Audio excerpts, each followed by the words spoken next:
Okay, so welcome to the Home Trails podcast hosted by me, Ultra Running Sam. Now, if you're new to the podcast, then I'll explain what we do. We're a UK-based trail and ultra running podcast that deals with trail running, ultra running around the world, focused mainly on the UK scene. So you will find us out and about at races. So we have a podcast in residence series.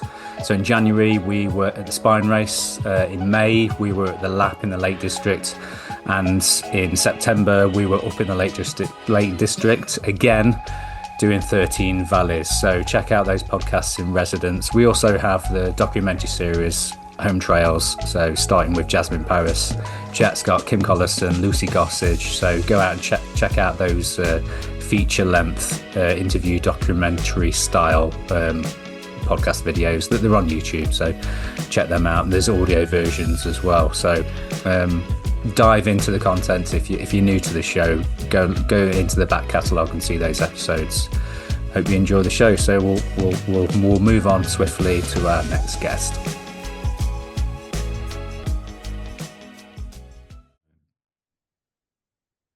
Okay, yes, we are recording. So welcome back for, I think, the fifth time. I'm the winner now.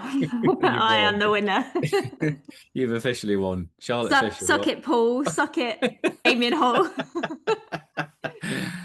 You've officially risen to the top echelons of the Home Trails podcast. Charlotte Fisher, welcome back for the fifth time to the Home Trails podcast. Thank you for having me yet again.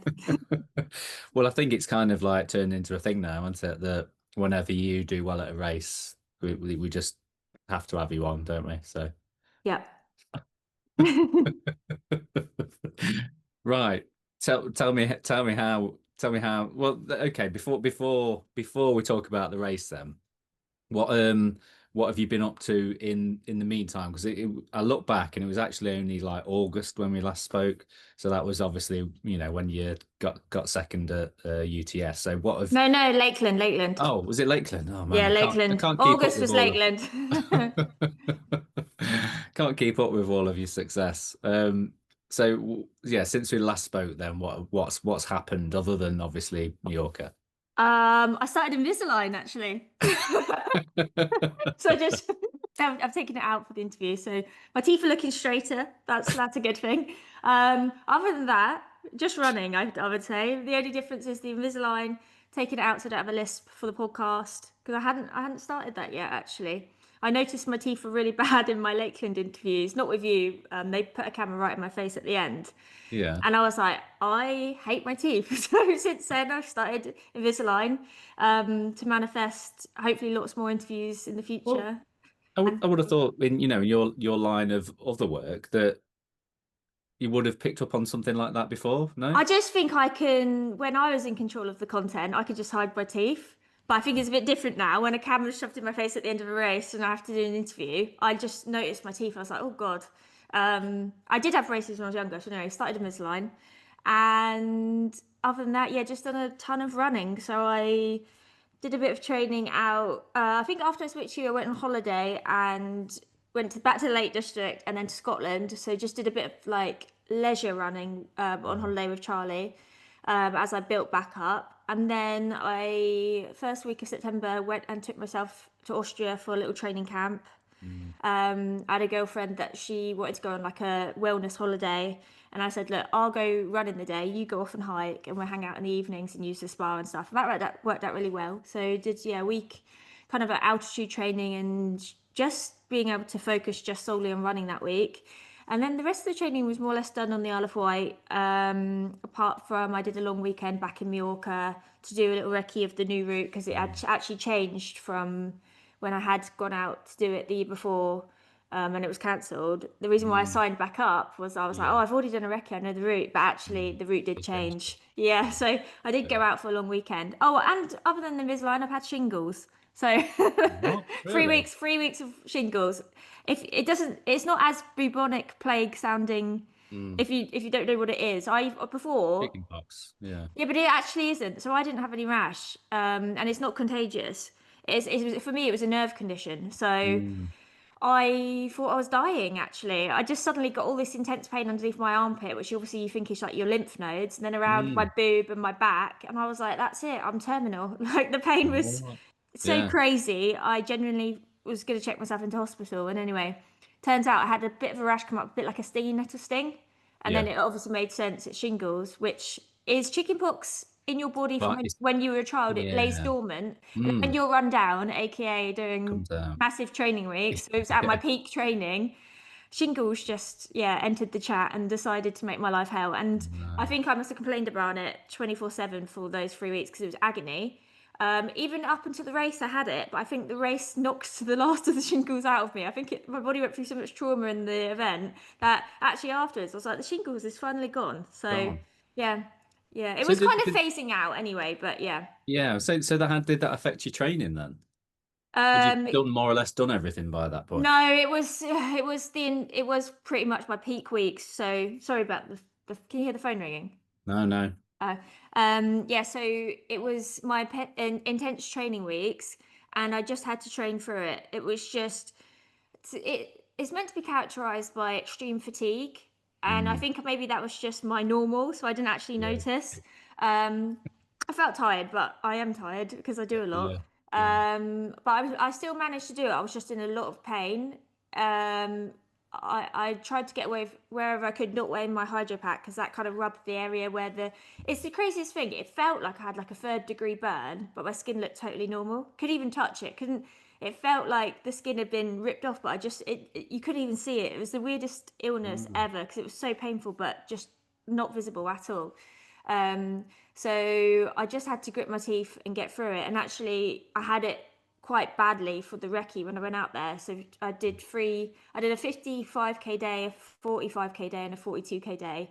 And I had shingles, and that was bad. It was really painful on that trip. But it was just one of those things where I did say to to the doctor, because I couldn't go onto taper early enough to just like try and let it recover. And they said, as long as you can put up with the pain, it shouldn't make it worse. So I just had to Mm. grit my teeth and get on with it. So yeah. Wow. Podium place even with shingles. Shingles, yeah, which sounds awful, doesn't it? That word, shingles. And I feel really bad because my nan had it a couple of years ago and I Yeah. completely avoided her for months. I was like, I'm not catching that shingles. And then it turns out you can't catch it. Well, No. somebody who's never had chicken pox before can Yes. catch it, but only if they come in contact with Mm. something from the rash, but the rash never. You take 5 tablets a day as soon as you get it, an anti-shingles medicine. So Mm. I never got the rash, so nobody could catch it from me, if you see what I mean. Yeah. I just had Got to you. suffer in Yeah. silence and not even Mm. get sympathy because I had nothing to show for myself for the pain I was in. Yeah, I do know that it is painful because I know my mum had it as well. So she had it and she was like really run down Mm. and it was like described as yeah, she it was all like nerves like nerve pain. Nerve pain, Sort of intense nerve thing. pain. It's usually I Mm. feel like an elderly person illness. But hey, just love to get me. You're just wise beyond your years, clearly. Yeah, yeah, Um, so going back to Mallorca then, this is like your redemption story, isn't it then? So how did it go then? Obviously the preparation wasn't ideal, we, you know, having 3 weeks of an illness and stuff, but you still obviously did amazing. So what yeah. Well, how did it you was find it? better than the Lakeland 100 because if you remember correctly, I had a pig attack before that event where the pig put me in hospital. So I'd take shingles over a pig attack any day. Yeah, No, random. the training went really well actually, and I went into it feeling like I was going to be able to give my best. Well, aside from the shingles, I knew that that might be. It was almost on its way out, so I was trying to just forget about the shingles. But other than that, I felt like I had put as much effort into this race as I could. It just depended on. I was ranked 10th, so I was quite low in the ranking because there were so many European athletes, obviously, in this event that are great Yeah. accolades in mountain running. So I was quite realistic with my expectations. That was sorry, I don't mean to interrupt you, but I wanted to pick up on that point that you made a post about this, didn't you? The fact that you weren't even like on the list of people to like watch out for, were you at all? No, they released like elite lists and then they put out like their 5 favourites to do well in the event or 6 favourites, and I didn't make any of the list, and they didn't even give me an elite bib, so I didn't even get to start in the first Wow. section of the wave. But I think in a way that motivated me to prove them wrong. Yeah. I thought, you know what? And it's crazy because when I crossed the line, they asked to take my tracker. And obviously all the elites have been given trackers. I don't have a tracker. I was like, I've just got the Live Trail app running. And they were just like, what? And I showed them my bib number. I was like, no, I've got a regular bib. And they were Oh, just like, oh, blown away. yeah. But that was my goal. I wasn't second until the last hour, but she got me good. I was knackered, and she was running for Salomon, so I'm imagining for her sponsor would have given her a bonus if she moved up her spot. Mm, Because when I was running in Snowdonia for Phoenix, there was a difference like money between first, second, third, etc. mm, But in this race for me, I wasn't getting any bonus or anything, and I'd run out of my fuel. And as she caught me, I put up a good fight. I chased her, but you know when you're 120k in and you're dropping 4 minute 30 kilometers downhill technical, I kept up for a while. And she's getting her gels out and pounding nutrition. I'd nothing and you'd run left. out. I had nothing left, and I tried, and I was like, do you know what? Mm, She's got this fight in her more than me, and I was still. It made no difference for me at the time, second or third. I was still getting on the podium. I knew the mm. next person wasn't going to catch me up, and I was still finishing 4 hours earlier than I'd expected. So I was like, do you know what, lady? Yeah, You it's can a have win. it. Yeah. I'm still really happy, but I didn't completely give up. I did try. I was chasing her for a while, and then the annoying thing was is where she got me. I had to slow right down because it was a single track, and you meet the 50kers at that point, the tail end of Mm, the 50kers, which are obviously going slower, and you have to go around them. She come bombing down and started pushing people out the way. Excuse me. And then I was like, oh shit, excuse me. And then had to follow her. And it was just this mad dash. And she was pushing the 50ers out the way. And I was just like, and me, like trying to jump behind her. But it was actually quite fun. I enjoyed that aspect of it. I just wish I had more to give. But I'd had a bit of a cock up with my nutrition in the last section. And basically I'd run out, and there's wow. miscommunication with Charlie, and it's just one of those things. I had some gel on me, so I had enough gel, but I didn't have my like carb mix and stuff, and I was in this kind of state where I knew I need it was 8k to go, and I looked down and I was like, I'm not busting out 4 minute 38 for an 8k if that's what she's gonna have in her right Mm, now. And I just thought at the end of the day, I'm going to be finishing way under the time I wanted and on the podium. I'm happy. yeah. It was weird. Brilliant. Like I had expected when I heard she was closing the gap, I thought I'm going to be gutted. I'm going to be gutted. But actually, I wasn't even. I was still. Well, there's all finish line videos of me running through the port. I was so Yeah, I've happy. seen that. Yeah. I was absolutely so thrilled because before I started the event, obviously I knew how great a lot of the runners were, and it definitely wasn't a given that I was going to be on that podium. And Mm. I mean, I was, like I said, I was ranked 10th, so there was 9 other athletes better than me. So I was still thrilled. I was just like, this is amazing, best result. Yeah. That's so good. What was the issue with nutrition then? Obviously, without sort of throwing Charlie under the Yeah, bus. no, no hate to Charlie because I'm a mess when I'm that far in. I was confused and probably mostly non-verbal, which is hard to imagine for someone who talks as much as me. But I used up all my matches and my brain's just a bit fuzzy. And what had happened was he had seen that I had Coke in one of my flasks, and usually Mm, that means that I've stopped taking on my carb mix and I've swapped to Coke. And then the other one I usually keep as water. But in this mm, circumstance, because I was feeling sick, I kept my carb mix going, but I had Coke instead of water. Because I'd get to the aid station, down 2 waters, it was really hot, then filled it up with Coke just to sip on. So I wasn't not having water, I was just having all of the liquids because it was really, mm, really hot.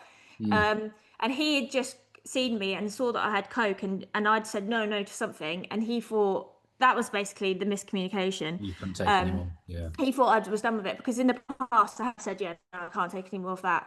And that's when I started taking Coke. So that was what had happened, but it wasn't his fault. It wasn't my fault. It was just one of those things where I Mm. wasn't communicating well. And not soon after I texted him, but obviously that was the last screw point I saw him, and he was like, "No, you said you didn't want it," and I was like, "Oh God, we've messed up here." But yeah, it is one of But those there's things. but that wasn't far to go till the end. What was it? 8K, wasn't it? And no, this was a marathon to the end. Oh, okay. Right. Yeah, but Okay. this is when she called me. But my last crew point was, I think it was about 105k, and no, it wasn't quite a marathon to the end. That's a lie, because it was only 100. I think the race was 140. So oh yeah, just under a marathon ish. Yeah. Yeah, yeah. But I had So some on me. It's not like I went completely to the end. It was just towards yeah, the end I ran out. Yeah. yeah, fair enough. Yeah, yeah. But I suppose these are the kind of things that, yeah, even the most like well-oiled machine, like crew team and stuff, there's still, yeah, you still get that miscommunication, and that's the problem, isn't it? When when you've been up for hours and Oh yeah. you like delirious and you're not quite And communicating at the like. end of the day, even if I had it, I don't know. Even if I don't think it would have made a difference. She was really driven, and I think it's easier to chase people than it is Yeah, to be chased. to Yeah. be chased. And I was feeling insecure and like vulnerable, and Mm, I didn't have the confidence. I should have started moving the 50k's out the way before she caught me. But I didn't have the confidence to be like telling little mm, runners, move yeah. over, please. You're Because polite English. You're a polite English person, aren't you? yeah, and it was like technical single track, like dusty, rocky. It was Mm, hard to get around people, and I think personally, had I not chased her, I would have finished probably about half an hour sooner as well. Because doing those few minutes really fast, once I stopped, oh my God, my legs, I was cooked. I was done for after that, and I was like, oh, she got me good. what is the course like now that you've sort of done? I know you'd been and wrecked it before, and then it didn't happen, and then you wrecked it Yeah. again. So, was there any surprises, or was it sort of you kind of knew what you were in for all the way And through? yeah, I knew what I was in for. This course was easier than the one that they had planned the year before. So they took out any technical scramble. There's a couple hairy sections where actually it was a narrow ridge and you were on a chain. They took out anything like that. So it Wow. became like a lot more of a safer event, Mm, but it was still extremely technical, slow moving with just the ground terrain. So it was a lot of rocks, loose rubble, tree roots. It was not a lot of free flow. I was completely in the zone, concentrating the whole time. yeah. So yeah, Which is hard, isn't it, technical. when you've got to think about when you're thinking constantly about where you're putting your Oh feet. yeah, It's another drain on your energy, isn't it? yeah. Really technical underfoot conditions. Yeah, Yeah. yeah. Well, will you go back then? Are you now like revving to go back and win this race? No. That's my chapter with that done with. It's not UTS. That chapter that chapter continues. But I think with Mallorca, for now, there's so many other races. Mm, It's a great race, but there's other races, and I had a great race out of it, so I'm happy with my result currently. It's a mm, bit different. My Snowdonia result, yes, I came third, but I did 20 hours where I couldn't take on any fuel in that race. So that race mm, was, yes, a third place, but it was a underperformance in my opinion. Hence why I still want to do that race again for the third mm. time, Get just it because I right. think I Mm. can get something more out of it. Especially I've got a lot better now the last two races with my fueling. Um, yeah, I think I can do. Have you been speaking to Paul Booth?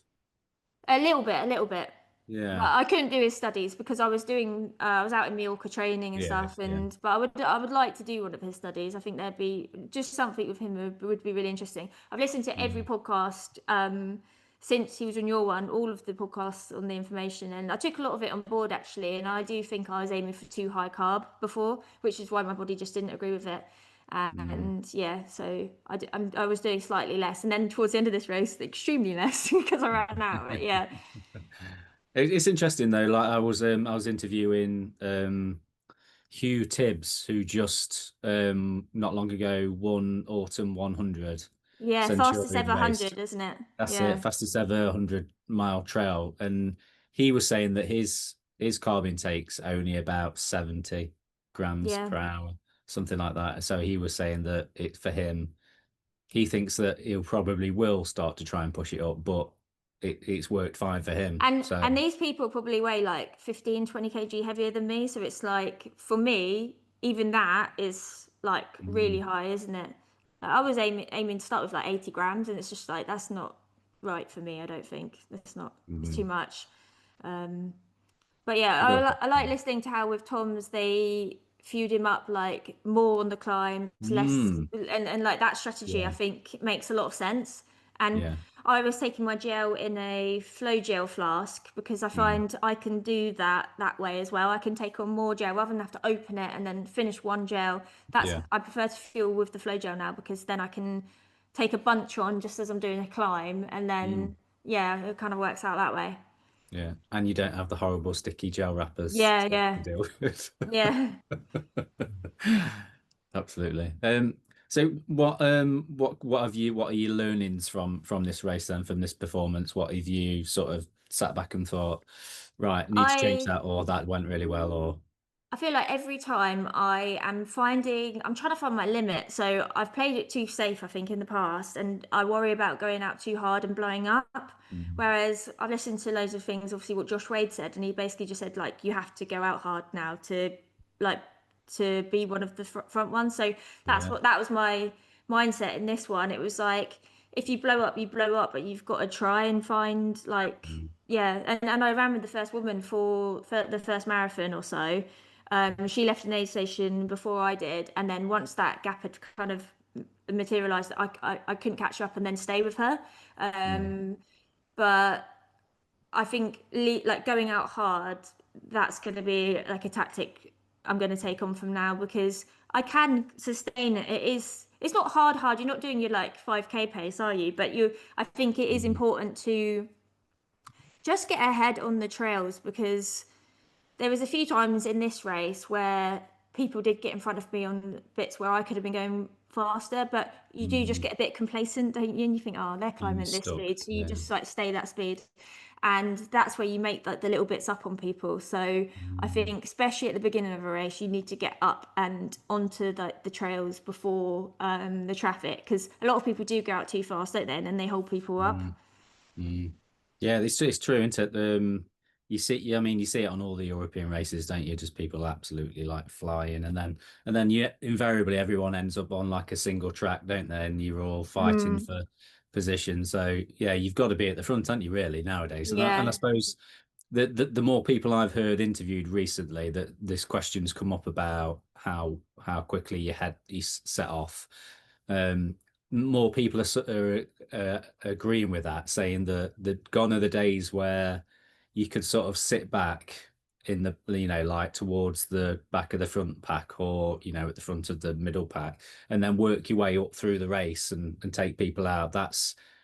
Those kind of days are kind of gone now because people are so focused on just getting ahead and getting away that you can't make up that time anymore. You can't reel no, people the in. races aren't long enough to yeah make it up. Even if you blow up and then walk in the last bit, if you've done it fast enough, it actually doesn't matter. If you've given yourself a hour lead, you've got an hour to play Mm. with. Yeah. So I Yeah, think that's interesting. Yeah, because I heard Jim Walmsley's just been interviewed again by Single Track, and he was saying that they were talking about some of these like legendary performances that he had, and there was one race, and I can't remember what race it was, but he like set the course record on it, and it was given like performance of the year, like an award, like at the end of the year, it was like ultra running performance of the year.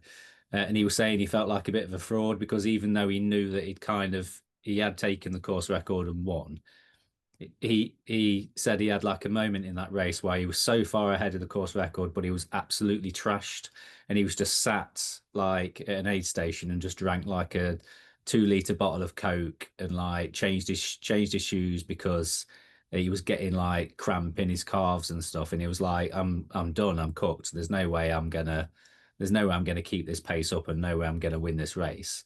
And he said he was like walking on some of the climbs where he knew that he would have been like running up them, but he still won the race, and he was saying that from the outside it looked like a perfect performance because yeah, he took the course record and everything, and he'd won the race, but actually he knew that it was just like an absolute shambles, basically.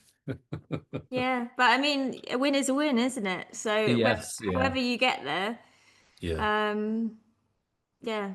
yeah, So exactly. and I mean, I definitely. Charlie said again, he watched me at the finish line. He was like, "You didn't burn all your matches in that because you've crossed the line looking glamorous and smiling." And I was like, "But I did get a step closer to finding it. I did like, Yeah, yeah. That's. I mean, yeah. I suppose finding your limits is one thing, isn't it? But you could, yeah. You just don't want to just destroy yourself I on every really single enjoyed it race. and I had a really great race. And Yeah. for me, every race I'm learning something new. And like I did push, I know now I can go out a lot harder than I should have in Snowdonia. I should have gone out harder and I didn't. And Lakeland, I should have gone out harder. I didn't, but I did get a bit ill at Lakeland. But yeah, I just know now. I'm just finding my limits, and A fine it's line. confident. Yeah, Yeah. it's finding confidence in yourself and your training, and believing that you should be there. And yeah, I had obviously before a lot of imposter syndrome, but thankfully this result now is one of the first ones which has been like, okay, it's three in a row now, and this one's European League, so this one surpassed my expectations. So I'm really, really pleased with this one in Yeah. particular, just because well, obviously all the Italian, the Spanish, the French, that those athletes live in the mountains. They've got really high UTMB indexes. They Mhm. were experienced in mountain races. So for me to be up there with them and to Mhm. come higher than some of those gave me Yeah. like a big confidence Boost. boost that I Yeah. did have done the training. I do deserve to be there. I think Mm. it's I was the only Brit on the podium for the 100 miler, and you got Julie Davies, Elsie's sister, Julia Davies. Right. She Got did you. that. She was on the podium for the 100K. So it was nice that there Mm. was two Brit females. Mm. We brought it in as the girls on the podiums. Yeah. Where are the men? What are they doing? I know. Rubbish. Amazing. So what does this mean? And I know this is like the reoccurring like theme of every conversation we have, but what does this mean like as far as like sponsorships and brands in being interested? What's happened since we last spoke, sort of thing on that front? Well, since we spoke, actually, I have since started working with Hoka. They did come to Isle of Wight. We did a shoot. Yeah, I remember. Um, I get all my kit now, thankfully, by Hoka, which obviously massive support. And the guy that arranges that messaged me after the event. There was a few of them out there supporting somebody else, and he just said like, "Well done on the result." I forwarded this result to the athlete manager. Keep some more results up like this year, and then perhaps we can talk. So I'm just gonna keep working hard. Obviously, having and he said like anything you need from Hoka, let me know. Like, and I mean that for me is, Mm, I've always loved Hoka, and I always spent my own money on Hoka, so that is yeah, a massive help anyway at the current yeah. time. And opportunities with Hoka. I mean, the fact that they came to the Isle of Wight, I was so grateful. I thought that was such an amazing opportunity and really liked what they produced. It was with Pro Direct Running. They did like a Mm, sidetracked magazine. They did like a little biopic documentary style thing, and it was actually really nice. nice, really sweet Yeah. video that they made. And the photos went on Sidetracked magazine, so that was really cool. And it's nice that it's a brand that I've organically obviously worn. So Mm, yeah. yeah, So when they say anything that you need from Hoka, just tell them you need a men's size 9 rocket. have you tried those yet? I No, haven't I tried haven't. those. No, no, I haven't. I No, I haven't need. tried those yet because I feel like that's probably for faster trail, isn't it? But I don't know. I was tempted by them. Maybe I will try them out. I think maybe yeah. I've got a couple of races coming up, and the one in the next few weeks is actually probably going to be the more runnable one. So It maybe is funny how maybe we both were saying they need to bring out that I shoe, know. and then they Yeah, they brought it did. out. Yeah, We they should, were listening. yeah. Yeah, they're definitely listening to all our conversations. Amazing. So that's progress, then, isn't it? Then Yeah, so yeah. things are looking up because Hmm. it's almost like every time you get a result, where like collectively, everyone else is the same as well. Because I see all the people that are now commenting on all of your posts, like people that from ultra running that are big names of people that are putting on saying well done and everything, and that's like another sign that you're being recognised by the whole ultra running community, isn't it? Yeah. When I posted my picture, it was like the first people to like it were like Mark Derbyshire, Kim Collison, and I was like, I've made it. I was like, I'm in the gang. You're in the gang. Amazing. Yeah, well, I'm sure it's gonna go. Sure it's gonna go well. Right, what's next then? Competition. It's not long. Oh, Yeah, yeah. is it the 50 or the 100? 100? 100, 100. obviously the 100. Right, how are you prepping for that? Just literally just going out and running in this abysmal weather that they're having at the minute. Well, I'm only a week out of the race, so I came back. Oh no, sorry, I'm 2 weeks. Am I? No, one week out the race. Yeah, Only a week it was into a it, yeah. week. Yeah, a week out the race into Last the second weekend. week. So I spent a few days out in Mallorca and properly recovered. I came back. My HRV was back in the green by Saturday, so I've done like a 10K at the weekend, just easy dog run, and then like another 8K with Charlie yesterday. Was yesterday Sunday? Yeah, yesterday. Yeah, yeah. Today I've had a rest day. I've been to the sports physio just to have like my maintenance done post race, massage and stuff instead. And then yeah, I will keep this week light. Maybe just do some fun runs with like a club that I can't go to it when I'm like peak training, but it's nice to go to when I'm just can do like a bit of a fun run. Probably go to that this week, and then probably yeah next week start ranking the training back up again, Mm. hitting the coastal paths. Yeah, I was going to say because you're the way you are is ideal, isn't it, on the Isle of Wight? So how are you going to structure your training then between now and the Arc? Just a slow build. And my birthday is 7th of December. So that weekend, I'm going to Cornwall for a long weekend to do the route over, I'd say probably 4 days-ish. Mm. So 100 miles over 4 days. But yeah. So I'm hoping, I want to, it's no point going if I pick up an injury or something between now and then. So I'm going to start it quite slow. And my goal Yeah. is to be feeling fit enough to do 100 mile over 4 days by start of December. Then I'm going to Sweden for Christmas, which is a ski town called Aura. I'm not going to ski because I don't want to get an injury. I don't ski anyway, but snowboard.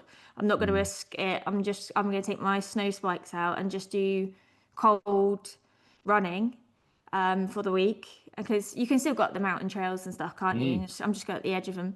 So I'm going to run whilst Charlie and his family do like skiing and stuff. And then second week of January, I come back for a week. Then I go away to Tenerife for a week. So I'm going to do training out there because I am doing the Tenerife Blue Trail in March as well. So I'm going to Mm. use this January trip as training, not particularly specific training for the Arc, but Mm. just good Still with good training. training. Yeah. Just Mm. because the trails here are pretty naff at that time of year, that it's hard to get good training done when it's so muddy and slippery. So at least Yeah. I'll have like a good mountain week out there, which will load my body up. And then I would come back, taper, do the arc, recover, just train in the UK, maybe plan a long weekend to Gran Canaria or something to do a bit of elevation training before Tenerife Blue Trail. But I'm using Tenerife Mm. Blue Trail as a pre-UTS training race because Yeah. it is 100 mile, but it's 110K. Mm. So that should be like a 17 to 20 hour finish race. So it's not Mm. as big as obviously then a couple months later will be UTS, but it's got Yeah. 7,000 meters. So that's the progression. I'm seeing like Arc and then Tenerife Blue Trail as Mm. my like January, March towards May, which is UTS, which is going to be like my A race of the year other than UTMB, which Yeah. UTMB is not gonna. I'm not obviously expecting a result at UTMB. That's more of an experience race. But I feel like doing ARC, then Tenerife Blue Trail, then UTS. That's all training towards UTMB. Then Mm. I'll have the big gap then between May and August Mm. for UTMB. But yeah, fully aware where I am in the sport that I'm not expecting like the results at UTMB to be groundbreaking, but it's just I'm looking forward to the experience of it and my first like time doing it. Mm. So yeah, Don't write yourself off though. no, I won't. But I'd say UTS more my A race, other Yeah. than and UTMB more experience. I don't think I've heard anyone say that their first UTMB went well. Most Yeah, that's people, true. Mm. it's just one of those things. So I'm not holding too much on it. I'm really grateful that I've got to do it. I just got another qualification for it actually because I got the podium at Mallorca. But it's for the same year. So I went from being so happy back in May that I got one to then just being given another one. I was like, oh, I've already got it. You've already got it, don't need it. Yeah. So what did So they say that's there? There's no buses and two come along at once. I didn't yeah, expect exactly. that I'd have Yeah. two entries into UTMB this year. So it's pretty Yeah. crazy. That might happen with sponsors as well, then. You might have all the sponsors coming in trying to steal you. Could you imagine Salomon and Hoka fighting and then Adidas T-Rex popping as well? Well, what would like all joking aside, what would you do if something like that happened? If you suddenly, say everybody like you have an amazing race at Arc, and then suddenly it's like cemented you even further in people's minds, and brands go, ah, we need Charlotte. So you got like Hoka, yeah, Salomon, yeah. Who else would sort of be on your wish list of the I sponsors? think it is mainly just Hoka. Because shoes are the most important thing I think in the sport, and Mm, I love Hoka shoes. So mm. But what if I haven't. what if it was off the table, and what if you'd got an offer from like Salomon? I like Hoka Salomon or dragging your equipment. feet? Yeah, I do like Salomon equipment. But I've never worn anything Adidas Trex, but I like what they do on YouTube and their documentaries and things. And they've got great athletes. To be honest, it's just one of those things. You just have to go with your heart and listen to the offers and whatever. But Still I still holding out for Hoka. yeah, I love Hoka shoes. Come on, they are the best. Yeah, I don't who was like I tell? change. I'm a sensitive soul. I don't like change. I showed somebody a photo of I don't know if I spoke to you about this last time about how long I've been wearing Hokas, and it was actually the when I wore them, my first set of Hokas was actually doing the Isle of Wight um Oh yeah, the ultra. challenge. I remember you showed me the Yeah. Amazon, and it was like your first ever Yeah, that Amazon was it. order. Yeah, that was Yeah. it. Well, I managed to find a photo. Was the photo of them? Yeah. So it was February 2015 was when I had my first pair of Hokas. Yeah. Wow. And they're those ones I don't even recognize what they are. Oh yeah, What are they look a they? bit Salomon-y, don't they? What are they? So they were like the first generation of Hokas they were 2015. Yeah. Actually, I remember that I had massive blisters from them from that race. Yeah, because you wore brand Um, new shoes, didn't you? yeah, they were, there. I did wear them once before. I did Uh, wear them once before. Yeah, but I had blisters. Yeah, I did have blisters from that race. But that was like starting out my ultra running career at that point. So blisters were probably inevitable anyway. yeah, a lot of mistakes are to be made, aren't they? You got to make those mistakes. Um, so as far as like your training and racing and everything, then if you sort of everything that sort of happened in the last year with all these successes you've had, is there anything that you've any sort of aha or eureka moments you've had in your training where you've sort of brought something in and you've realized it's worked really well, or a way that you've approached training or the way you've approached a race? Is this, do you feel like you're learning as time's going on? Yeah, I just think it's gradual progression. I think everything happens for a reason, and at each time, I think even the rubbish year I had at Snowdonia, and then even the cancellation at Mallorca was all to put myself on a better direction. I feel like, had I done Mallorca last year, I wouldn't have got a podium.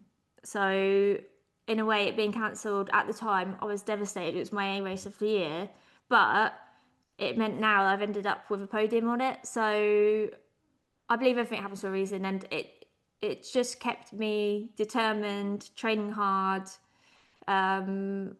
consistent, and yeah, I love it so much. I just want to get back to running already, even though I've just done a race. So that's the good thing about it, Like I worry that Yeah. I'm just gonna, it's a hyper focus, and I'll just be sick of it. But as soon as I'm finished, I'm like, I want to get back to it. I can't wait for the next Mm, event. mm, And it's not a case of now I look at who's racing and I'm like, oh God, I'm up against blah blah blah. I'm like, I'm up against blah blah blah. I'm like mm. excited to see now how I Yeah. can race. Um, and it's a really good challenge, isn't it? To because I've just seen for the Arc, it's Sabrina Stanley, the American. It's her comeback Mm. race. I think they might be Yeah. making a documentary. I heard, because she's obviously had cancer and she's been Yeah. in treatment for it the last year. She's starting training again now, following her last chemo, Well and done. Arc of Attrition is her like first race back. Wow. So people like that, it's going to be cool if she's in the race. Like Mm. that's pretty awesome, isn't it? She's Yeah. like one of the first like OG female names, isn't she? Yeah. Yeah. Like the ultra field. So like seeing a name like that before, I'd be like, Yeah. oh, that means I'm another place down. Mm. But now I'm like, no, I get to race with Sabrina Stanley. Yeah. That's really cool. So Yeah. I suppose that is I remember having a conversation with Keith Wigley, and he was sort of saying that now the same sort of thing is that at one point you'd look at the start list and you'd be like, oh no, look who's on that list. Like, I'm going to be like way behind. And now when you look at the list, you're like, yes, I get to It's race. exciting, yeah, Yeah, because you get know to that race them. if they weren't on there, you'll just run a comfortable race to your own ability. Whereas if you are racing these names, it's going to push you to maybe achieve something that you wasn't possible before. And that's Yeah. what I feel like happened to me in Mallorca. Mm. I finished 4 hours earlier than my pacing plan because I went in from the get-go, I'm racing and I want to run Mm. with these people and I deserve to be Yeah. here and I deserve to be running like them. And that Yeah. pushed me to a better result. Mm. So yeah, Self-belief, that self-belief that you can perform at the top level into. yeah. Because in the beginning, I'd go into these races, and my concern was not finishing. I'd be like, "Oh my God, I don't know if I'm going to Mm. be able to finish this race." Whereas now it's more, okay, I don't know where I'm gonna, how I can place in this race. It's a different feeling to it now. Mm. Yeah. You've got that mentality now, haven't you? You've got the racing mentality rather than just Mm, the completion yeah, mentality. You're there yeah, you're there to do a job, aren't you? And there to, well, and enjoy it as well, obviously. yeah. It's like it's like going to do a test where you've actually done the revision. Mm. You turning up and Confidence. you've Mm. done all the work. So you just need to believe, okay, you can do it out there, and that's how I Mm. was looking at it this time around. Yeah. Because obviously, yeah, I've only been running in the mountains basically a year or so, a year and a half. Full stop running. Mm. It's coming up for 3 years, but my training blocks the last 2 years, it's basically I've trained like a professional athlete whilst not Mm. being one because I've taken it so Mm. seriously. So I have put in the hard work, and that is a lot of it. Is like your current period of training is like, yeah, and I Yeah. definitely put the hours in. Yeah. Yeah, and that's it. And you're starting to sort of reap the rewards of it now, aren't you? Yeah, all that hard work. Um, Yeah. so training and racing's going well. What about life in general? What's happening with you with like we always talk about your work and stuff, don't we? What's going on in that world? Yeah, busy. I'm looking after, I think they're snoring over there right now. There's two dogs and a cat somewhere. That side of work, yeah, really, really busy. And my clients are so amazing. They're so supportive of what I do. Like the lady's house I'm at now, she messaged me after the event, like, I feel like a proud mum. She was like so happy for me because they also see how much effort and work I put into it. And I've had to set boundaries this last year with my work to be able to progress with my running. And my Mm. clients respect that. And they've been flexible now to book their trips in around my races. Well, that's good. Yeah. And yeah, so yeah, works going well. And I'm in a good place where the clients respect my running as well. And yeah, Mm. got a good relationship with that. Are you having to sort of turn down work now, or is it a case of you've got enough and you've got like a set sort of client list? I don't take on new clients. Yeah, so with house Mm. sitting, I just do two houses. I do this house here, which I typically book on a taper or a recovery because the dogs just want like company in the Mm. evenings, and it's best when I'm just like chilling. Whereas the other house, she is the German Shepherd house, which was barking a Mm. lot, but she lives on the coastal path, which is really good elevation training. So I can do Mm. that when I'm on a training block. And she likes lots of exercise, like going out for walks and stuff. So Mm. it's just like an active week when I'm there. And I can, from her house, just pop out and do my run and be back quickly because she's Mm. literally on an elevation coastal path. So I don't have to worry about also driving to a trailhead, then doing Mm. my run. It all adds up. So it's really Mm. convenient to train whilst at her house, but also give her the attention she needs. Mm. So yeah, we kind of worked it out now that I just do these two houses, which is a lot less disturbing for me as well, and it means I Mm. can fit it in around my training. They're flexible as well, and then yeah, for dog walking, it's just I do the group walks during the day, and that's more or less the same. Pick up ad hoc when I'm less busy. And then with running, and then when my training gets mental, I just cut right down just to my regulars and try and Mm. do like one or two group walks a day. And I can fit that in with running, like, and I enjoy that. I think that keeps me. I think if I was just doing the running, I wouldn't be so motivated to do it. I think when I've got a busy schedule, it makes me plan better. And Mm. time on feet doing the dog walks, I think must be beneficial to Mm. my training as well, because I'm just always Mm. out. And also I'm very resilient. People are saying about, oh, how are you going to deal with all the winter training, blah, blah, blah. And I'm like, I work outside all day, every day anyway. So Mm. I'm very resilient to bad weather because I'm always out in it, whether I'm running in Mm. it, I'm walking in it all day. So I am quite used to being out in all weathers. So yeah, I do think in a Ideal, way, really. yeah, it does Mm. help my running, I think. And I love Mm. dogs, so I won't want to give it up. That's everyone's like, we just give your business up, and I'm like, no, because it started off as a hobby, so I still would want to keep my hobby as well as the running hobby. Yeah. I just obviously wouldn't take on as much ad hoc or like stress myself out as much as I have to work a lot to afford running a lot. It's just one of those things at the current time because it is so expensive Mm. to run at this level, just with everything involved in it and the trips and etc. Mm. Yeah. I mean, it's ideal, isn't it, really? Yeah, you've got it all. You seem to it seems like everything's sort of falling into place for you. So that's Yeah, okay. and the Yeah. social media is really working alongside at the moment with like the Mm. hotels for the races and things Mm. like that. And I enjoy creating that content and I enjoy talking about running. There's a lot of my audience from like that have got into trail running now, and Mm. then there's a lot of new audience who have just been interested in trail running and are really Mm. shocked to learn that that hasn't been my personality my whole Mm. life. It's only like a recent thing. Mm. I shared some photos. I don't know if you saw, but I shared some photos of what I looked like 30 Yeah, I kg did see. heavier. And Yeah, I did like see my that. Yeah. physio today, he was like, I cannot believe that you look like that. And I was like, I know, I hid away that year because I was just like heavily drinking and my weight spiraled. But I wanted to put that out there just to show people that that was me a few years ago and this is me now. Like you can still turn your life around and achieve something. You're not just written off just because you're having a bad few years. You can turn it Mm. around. It's not too late to rewrite your story and to achieve something in life and to make yourself happier. Mm. Yeah, you're a great example of that. Yeah, turning your life and doing something different. Actually, just as I flew out to Mallorca, the day I flew out, it was my 2 year sober anniversary. I think when I first Wow. came on the podcast, I'd just hit 6 months, I think I was saying. But Yeah. yeah, 2 years sober now. And I love Wow. it. Good on you. Thank you. Amazing. That's so good. So obviously we've talked about your running and everything like that. Is there anything that you're sort of interested in trail running world? Because this is your fifth time on the podcast. So you're essentially like a co-host now. So what's interesting you in the world of trail running? Is there anything that you've seen that you thought's interesting? Oh gosh, let me try and think. Look, I'm what's been dropping that yeah, I'm on just you. trying to think what the current affairs are. Just before I came on here, actually, I was watching a vlog on Swiss Peaks 100. That looks like an amazing race. Do you follow? He's called the Random Runner, Scottish guy. No, Oh, you should follow him. He makes these I'll look him amazing up. race videos. Yeah. I was just watching that. It's not really news. I'm just trying to think.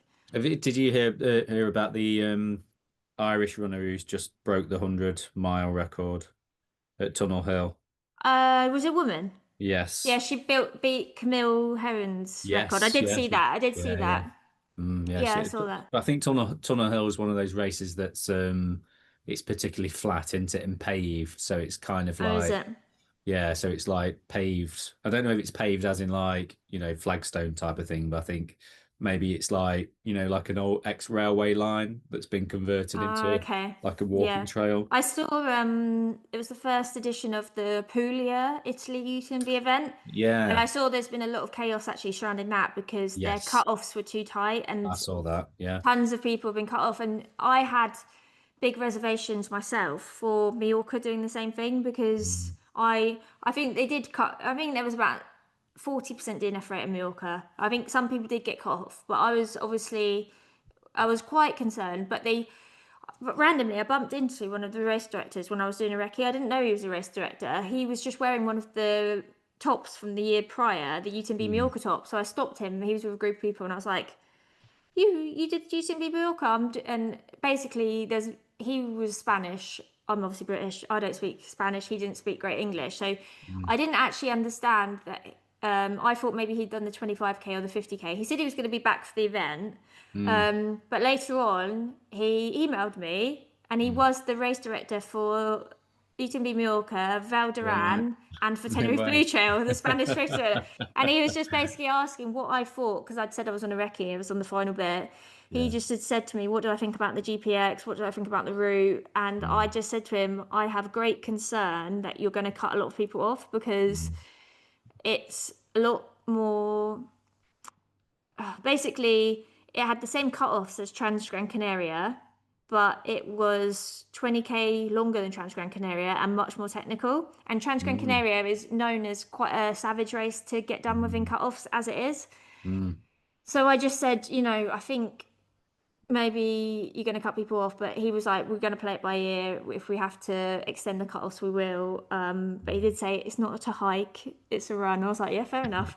But I did tell him where the GPX threw me off course a few times, and it was really nice to see that actually on the race, they had people directing people at those locations, or they'd put like Cool. big tape across the trail, which was wrong to make sure Mm. that you didn't go down the wrong bit.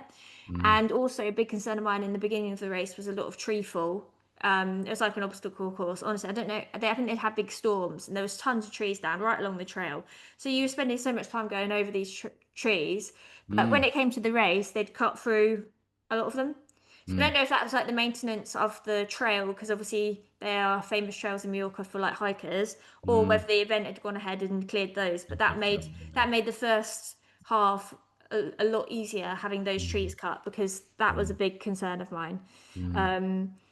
So yeah, so I So was a it bit was, concerned. yeah. So what was the race where, because some guy had put on about people being cut off. So was it like they were coming through at like 5 past 10 or something, and they thought they'd got like till 11 o'clock, something like Yeah, that, and then they were well, cut I off. think it was just a really tight event where they did start extending the cut-offs. I think they did give people like an extra hour and stuff, but it was still Mm. it was just too tight for the average person. I think again they have traffic on the trails, but that is obviously the fear of doing an event on its first year, and that's what I had Mm. concerns for Mm. Mallorca. I did wonder if the same thing was going to happen. I did know a British guy that went out for the event, and he, I don't know if he was cut off or just decided to retire because he was close to being cut off for the next stint and he'd already had enough. But Mm.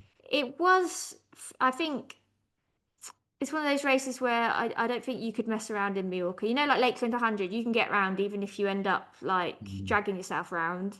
Mm. UTMB events aren't like that, are they? But some do obviously give you a bit more leniency. I think Mallorca Mm. was fairly strict with their cut-offs. But Puglia, from what I can see online, has cut a lot of people, Mm. able-bodied runners, ones that have done the training, Yeah, they've that been could cut off. finish. And I think Yeah. that's gutting, isn't it? When you spend all the money Mm. going out somewhere and Mm. you're fit enough to finish, but the time restraints are cutting you off. I would have said Mm. sod it and carried on and Mm. just like for my Strava and just followed the flags, because they're not Yeah. taking your flags away, are Yeah, they? exactly. Yeah. I Yeah. guess Yeah. it's the aid station though. You get to the aid station, they might not There's be there nothing with there. the Yeah. but I would be really annoyed. I remember when I was going to get cut off my first year at Snowdonia, I made a 1 a.m. aid station by 1 minute. I was Wow. fully ready to be like, no, I'm carrying on. I was not Mm. going to let myself be cut off. But luckily, I made it by a minute and then managed to build up a bit of time. But yeah, I think that's gutting for people that went out for the Puglia event. And it does look like a great race. I like the look of that one. There's loads Mm. that UTB is taking on loads of new Yeah, ones that look there seem to be amazing. like random ones appearing, like Yeah, there's the open Instagram. one There's like a one new one. in central Portugal I saw. I think it's called Oh My God, but in Portuguese, and that looks amazing as well. I just saw that one. I was like, oh, that's one to add to the list. Like, there's all these Yeah. races popping up. UTMB know what they're doing, don't they? By taking over Yeah, they do. everything. They They're, know what they're doing. Mm. it's working out well. But apparently, there's a new UK one coming as well. So be Is there? interested to hear where that is. Yeah, Oh, yeah, I'd like to know what that is. somewhere in the north. So Ooh, yeah, interesting. I Yeah, reckon it'll be Peak District because it's not that'd be really nice. there's not really like a main. Well, there's Spine obviously and whatever, but Mm.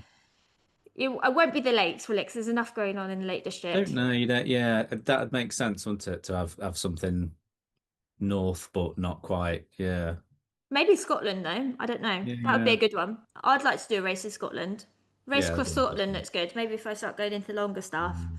Or maybe they're eyeing up sort of buying an existing race and Yeah, taking over something. So you yeah. never know, it might be the Spine brought to you by UTMB. I don't know if they'd manage that one, would they? I don't think so. Well, it'd have to be a big wedge of money, I think, to do that. Yeah. But you never know. Yeah, we'll keep our eyes peeled for that. Right. I won't keep you any longer, Charlotte. I appreciate you coming on and having a chat and keeping the home trailers up to date with what you've been up to, and we look forward to seeing how you do at the Arc. That's going to be the next adventure for you. Thanks. Yeah, it'll be my first non-mountain race since 2013. Everything's been mountain since then. So, I mean, it's Mm. still a fair bit of elevation. I think 4,000 meters. But it'd It's be short, weird. like short and sharp stuff into it. Yeah. Yeah. So it'd be Mm. weird to be. I think that plays to my strength basically because You're used to that of round. where I'm from. But Yeah. I'm excited to be honest. I can't wait. Can't wait to get back into it. Yeah. I've got like I want to get back running now, but I'm being sensible. I'm like, no, you're not ready yet. You need to like ease yourself back Yeah. in. Yeah. It's So plenty of time. Enjoy. yeah, Enjoy coming back to running. yeah. Right. Right. So great chat. We'll talk to you. Yeah, I'm trying to wangle getting down to the Arc to do a podcast in residence. I'm chatting to some people at the minute, so Oh, cool. hopefully that will That'd be good. happen, and I'll see you I feel down like there. I know you. We've not met in real life, so I'll see you in person. I'm see and like I know I don't look it, but I'm really tall, you know. Are you actually? I'm not. No, I no, I'm not. am. I actually am though. But there was a woman because so many people message me because I am tall, but I never have photos next to Charlie because he's 6'4", so it makes me look small. Wow. But there's a woman in the awards, a French lady who came after me in Mallorca. She stood next to me. I'll have to send you the picture. I look tiny, and all the people that know me have been like, how tall is she?" Because for Yeah. you to look that small, and she must have been 6'4". I look so small next to her on the stage. And yeah, someone I know called Shannon was like, "How bloody tall is she?" If you're Yeah, looking flipping like it. that next to her, I was like, "Yeah, she is tall." I'm only 5'8", but I've had a few people at races say, "Oh, Oh, we're the you same look, height. you look taller on the podcast." So how Yeah, can I look taller on a podcast? I'm 5'8", so we could do a back to back. Yeah, we'll set that up. We'll get that on social media. Or we could be a bit taller if we have the Hoka Rockets on. That'd make us Yeah, five that's it. nine. Yeah, yeah, a little bit taller. Like like some Cuban heels for me. Yeah. Amazing. Well, great chatting to you as always, Charlotte, and I look forward to hopefully seeing you in January. So Yeah, all the yeah. best. Nice one. Thank you. No worries. Thanks for listening, everyone. Cheers. Bye, bye, bye, bye.